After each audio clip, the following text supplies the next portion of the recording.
स्वागत है मंथन ज्ञान में। आज के हमारे विशेष एपिसोड में हम पिछले दशक की उन अद्भुत तकनीकी प्रगतियों पर नजर डालेंगे जिन्होंने हमारे जीवन और समाज को गहराई से प्रभावित किया है। ये तकनीकें न सिर्फ विज्ञान की सीमाओं को आगे बढ़ाती हैं, बल्कि हमारे भविष्य को भी आकार देती हैं। तो चलिए शुरू करते हैं इस रोमांचक यात्रा को। आज हम बात करेंगे उस तकनीक की जिसने पिछले दशक में एक क्रांति ला दी है, कृत्रिम बुद्धिमत्ता यानी आर्टिफिशियल इंटेलिजेंस (एआई) और मशीन लर्निंग। एआई ने न सिर्फ तकनीकी क्षेत्र में बल्कि हमारे रोजमर्रा के जीवन में भी गहरी पैठ बना ली है। एआई का उपयोग डेटा विश्लेषण, भाषा प्रोसेसिंग और पैटर्न पहचानने में किया जाता है। यह हमें बड़े डेटा सेट्स को समझने और उससे सार्थक जानकारी निकालने में मदद करता है। मशीन लर्निंग, जो एआई की एक शाखा है, मशीनों को बिना स्पष्ट प्रोग्रामिंग के अनुभवों से सीखने की क्षमता प्रदान करती है।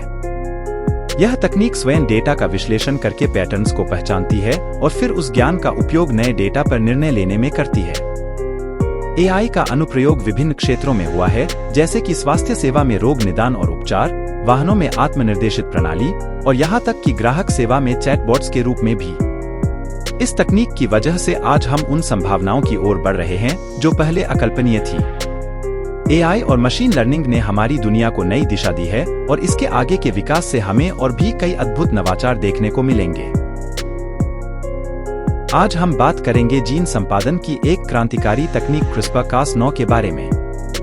पिछले दशक में क्रिस्पर-कास9 ने जैविक अनुसंधान की दुनिया में एक नया अध्याय लिखा है। क्रिस्पर-कास9 एक ऐसी तकनीक है जो हमें डीएनए के सटीक हिस्सों को बदलने, हटाने या जोड़ने की क्षमता देती है। यह जीनोम संपादन की दिशा में एक बड़ी छलांग है और इसका उपयोग चिकित्सा, कृषि और अनुसंधान में किया जा रहा है। चिकित्सा क्षेत्र में क्रिस्पर का उपयोग आनुवंशिक रोगों के इलाज में किया जा रहा है, जैसे कि सिस्टिक फाइब्रोसिस और सिकल सेल एनीमिया। इसके अलावा यह कैंसर थेरेपी और एचआईवी के इलाज में भी नए रास्ते खोल रहा है। कृषि में क्रिस्पर का उपयोग फसलों को अधिक पौष्टिक, रोग प्रतिरोधी और पर्यावरणीय तनावों के प्रति अधिक सहनशील बनाने में किया जा रहा है। हालांकि इस तकनीक के नैतिक और नियामक पहलुओं पर भी बहस चल रही है, विशेषकर जब बात आती है मानव जीनोम के संपादन की। दोस्तों, क्रिस्पर-कास9 की यह अद्भुत तकनीक हमारे समझ की सीमाओं को चुनौती देती है और हमें जैविक विज्ञान के नए युग में ले जाती है। इसके आगे के विकास से हमें और भी अद्भुत और उपयोगी खोजें देखने को मिलेंगी। आज हम बात करेंगे एक ऐसी तकनीक की जिसने गणित और भौतिक विज्ञान के क्षेत्र में एक नई क्रांति ला दी है, क्वांटम कंप्यूटिंग। पिछले दशक में क्वांटम कंप्यूटर्स ने गणना की दुनिया में अपार संभावनाएं खोल दी हैं। क्वांटम कंप्यूटिंग क्वांटम सिद्धांत का उपयोग करके गणना करती है, जो पारंपरिक बिट्स के बजाय क्वांटम बिट्स या क्यूबिट्स का इस्तेमाल करती है।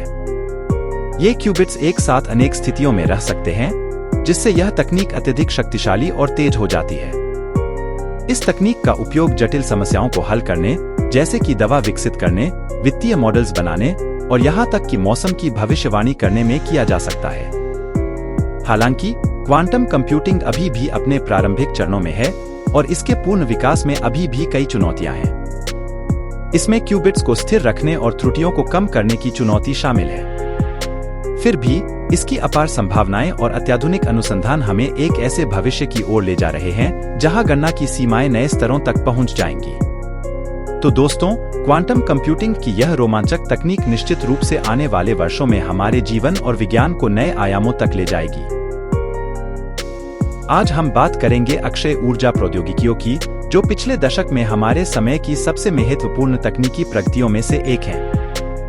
अक्षय ऊर्जा प्रौद्योगिकियां, जैसे कि सौर ऊर्जा, पवन ऊर्जा और जल विद्युत, ने ऊर्जा उत्पादन को एक नए युग में प्रवेश कराया है। इन प्रौद्योगिकियों का विकास न केवल पर्यावरण के लिए लाभदायक है, बल्कि यह हमारी ऊर्जा सुरक्षा में भी योगदान देता है।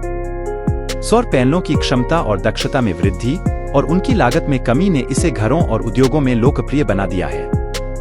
पवन टरबाइन्स भी बड़े पैमाने पर और अधिक कुशल होते जा रहे हैं, जिससे वे बड़ी मात्रा में ऊर्जा उत्पन्न कर सकते हैं।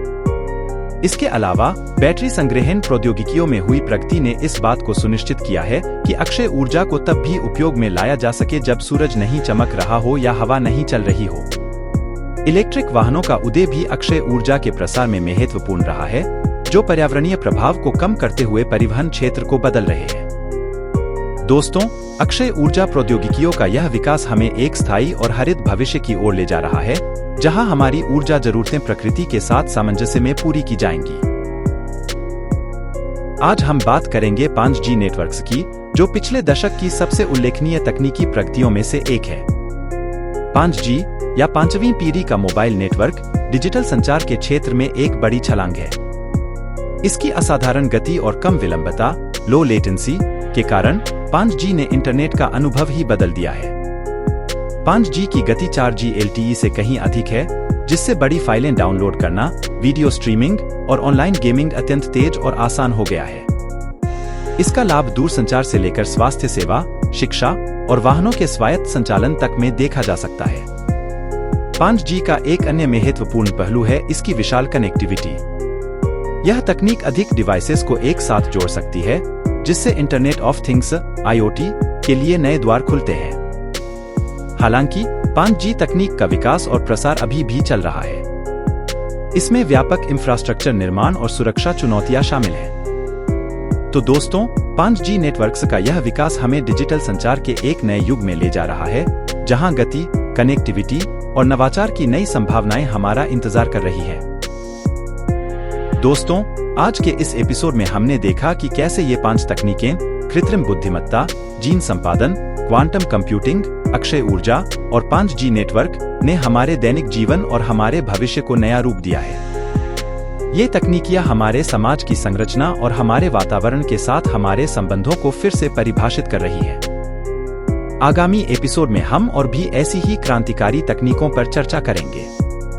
तब तक के लिए आपको धन्यवाद और ज्ञान की इस यात्रा में हमारे साथ बने रहिए।